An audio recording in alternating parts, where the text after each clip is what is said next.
Welcome back to my channel let's talk with Pallavi. परसों मैं doctor के पास गई थी और मैं वहाँ पे वॉशरूम जब यूज़ करने गई तो मैंने देखा एक लड़की वहाँ काफ़ी देर से रो रही थी। मुझे समझ नहीं आया कि वाई शी इज़ क्राइंग। मुझे लगा कोई प्रॉब्लम है क्योंकि डॉक्टर्स के यहाँ आप जाते हैं तो बहुत चीज़ें दिमाग में चलती हैं। तो फिर मैंने पूछा बट शी वॉज और ज़्यादा रोने लगी। फिर वो बाहर आई, मैं काफ़ी देर से उसको देख रही थी कि हो क्या रहा है, मुझे समझ में नहीं आ रहा है। फिर मैंने देखा she rush to washroom again, she was crying. और चूँकि मेरा वेटिंग टाइम बहुत था तो मुझे पता नहीं उत्सुकता से हुई, मैं उसके पीछे गई। मुझे लगा कुछ तो गलत है, ये इतना ज़्यादा क्यों रो रही है, कोई देख कैसे नहीं रहा है, कोई नोटिस क्यों नहीं कर रहा है। फिर मैं गई तो मैंने देखा कि वो बहुत ज़्यादा रो रही थी, फ़ोन पे किसी से बातें कर रही थी और उसको कन्विंस कर रही थी कि मैंने क्या गलत किया है। अगर मैंने अपनी मदर को फ़ाइनेंशियली थोड़ी हेल्प कर दी, मेरे फादर नहीं है and she is the one जिसने मुझे पढ़ाया लिखाया, मेरे पैरों पे खड़ा किया। अगर मैंने अपनी माँ की थोड़ी मदद कर दी तो क्या गलत हुआ। फिर जब उसने मेरी तरफ देखा तो फिर उसने फ़ोन कट किया। मैंने पूछा आप ठीक हो? शी सेड कि हाँ मैं ठीक हूँ। फिर मैंने बोला कोई प्रॉब्लम है, मैं हेल्प कर सकती हूँ आपकी? शी सेड कि नहीं, ये तो हम सभी की प्रॉब्लम है मैम, आपकी भी होगी मेरी भी है, कि अगर हम अब एज अ गर्ल हमारी शादी हो गई है, हम फिनेंशियली इंडिपेंडेंट हैं, अपने पैरों पे खड़े हैं, लेकिन अगर अपनी पेरेंट्स की हेल्प करते हैं तो इन लॉज के घर से हमें एक नोटिस सा मिल जाता है, हमें कहा जाता है कि better you stay with your parents only, यहाँ रहने की ज़रूरत क्या है तुम्हें। तो ये चीज़ें क्यों हैं? क्या अगर एक बेटा रहती, मैं अपनी मम्मी पापा की मदद करती तो वो गलत होता? तो ये बहुत ही इम्पॉर्टेंट चीज़ है जिस पे मैं खुद थोड़ी देर के लिए मुझे मुझे इस चीज़ ने सोचने पे मजबूर कर दिया। दो कभी मेरे पेरेंट्स को कभी ज़रूरत नहीं पड़ी, मैंने नहीं की, बट मैंने सोचा कि अगर ऐसा होता है तो फिर क्या सिचुएशन होगी। तो इसके बारे में मैं बात करना चाहती हूँ और मैं बात करना चाहती हूँ सोसाइटी से कि ऐसा क्या है, क्या प्रॉब्लम प्रॉब्लम क्यों है, मुझे समझ में नहीं आता है प्रॉब्लम क्यों है। अगर आप एक बेटा है, बेटे को माँ बाप पढ़ाते हैं, शादी करते हैं, उसकी फिनेंशियल इंडिपेंडेंट होता है, वो अगर अपनी मर्ज़ी से अपने पेरेंट्स की हेल्प करे, वो बहुत ही एक्सेप्टेबल है सोसाइटी में, वो बहुत ही अच्छा माना जाता है। इनफैक्ट अगर वो ना करे तो लोग 10 तरह की बातें करते हैं। लेकिन वहीं पे अ गर्ल चाइल्ड जिसको आज माँ बाप उतनी ही फैसिलिटी देते हैं, उतनी ही प्यार से पढ़ाते लिखाते हैं, फिनेंशियली इंडिपेंडेंट बनाते हैं, वो लड़की की शादी होती है, फिर वो अपनी फैमिली की जिम्मेदारियाँ निभाती है। लेकिन इफ़ इन केस उनके पेरेंट्स को उनकी ज़रूरत पड़ती है किसी वजह से, तो वहाँ पे क्वेश्चन मार्क क्यों किया जाता है, why she is not independent to take the decision. वो खुद से क्यों नहीं ले सकती है डिसीजन कि नहीं मैं कर सकती हूँ मदद, वहाँ पे इतना संकोच क्यों होता है। ये जो चीज़ है ना, ये बहुत ही गलत है हमारी सोसाइटी में।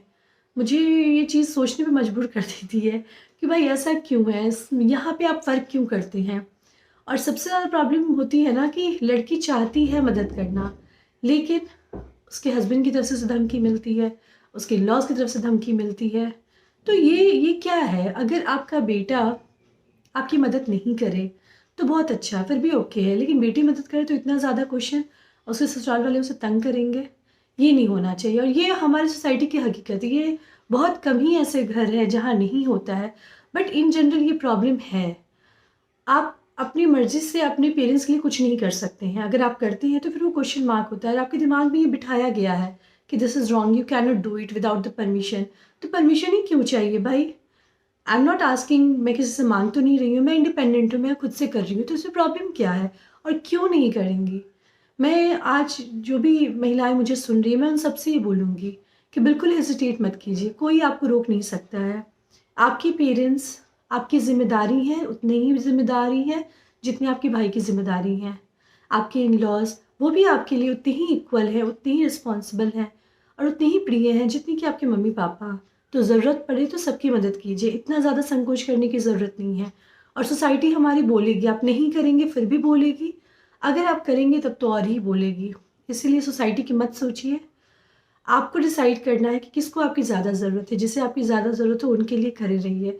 आखिर आप उन्हीं के आशीर्वाद से, उन्हीं के सपोर्ट से इंडिपेंडेंट हैं, अपनी चीज़ों को खुद से कर रहे हैं, तो फिर कितना संकोच क्यों करना।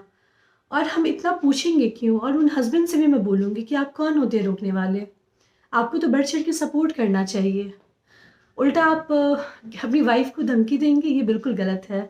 उस दिन के इंसिडेंट ने मुझे बहुत ज़्यादा ही डिस्टर्ब किया। मैंने सोचा कि वो एक सिंपल, आप सोचिए कि रिसेप्शनिस्ट थी उस डॉक्टर क्लिनिक पे, उसकी सैलरी ही क्या होगी, बहुत होगा 15-20 हज़ार होगी। वो अपनी मदर को अगर थोड़ा सा सपोर्ट कर पा रही है तो इसके लिए उसे हस्बैंड उसके घर से निकालने को तैयार थे। इन लॉज उसे बोल रहे थे तुम घर वापस मत आना। क्या ये बिल्कुल सही है? वो इतनी देर मेहनत करती है, इतना काम करती है, और उसके बाद कोई इसे इस तरह से बोले तो क्या ये सही है? बिल्कुल नहीं। तो एज अ पर्सन हमें बदलना है, हमें अपनी सोच को बदलनी है, सोच को बदलनी है। सोच बहुत ही गलत है। एज अ सोसाइटी हमें इस चेंज को लाना होगा और ये चीज़ें सिखानी होगी। इनफैक्ट अपनी न्यू जनरेशन, अपने बच्चों को भी सिखानी होगी कि आप अपने पेरेंट्स के लिए इक्वली रिस्पॉन्सिबल है। सिर्फ आपके भाई की जिम्मेदारी नहीं है, ये आपकी भी जिम्मेदारी है। और मैं ये बोलूँगी कि आपके इन लॉज भी, वो भी आपकी जिम्मेदारी है। तो आपको बैलेंस बनाना है और सबका ध्यान रखना है। यहाँ पे आप ये मत कीजिए कि किसी को आप देख नहीं रहे हैं, किसी को ज़्यादा करें, ये मत कीजिए। इक्वल बैलेंस बनाइए, लेकिन हाँ, ज़रूरत जिन्हें ज़्यादा हो उनकी मदद ज़रूर कीजिए। तो ये एक मेरा थॉट है, मैं यहाँ पे किसी को ब्लेम नहीं कर रही हूँ, लेकिन एज अ सोसाइटी ये चीज़ें जब देखते हैं ना, तो बहुत डिस्टर्ब होते हैं। तो उस दिन के इंसिडेंट से मैं बहुत डिस्टर्ब हुई, तो मुझे लगा इस पे बात करनी चाहिए। आई होप जो भी ऑडियंस मेरी इस चीज़ को सुन रहे होंगे, इस बात को सुन रहे होंगे, प्लीज़ एक बार सोचिएगा ज़रूर। अगर आपको लगता है कि मेरी सोच ज़रा सी भी सही है तो इस वीडियो को मैक्सिमम शेयर कीजिएगा। देखते रहिए let's talk with Pallavi. Thank you.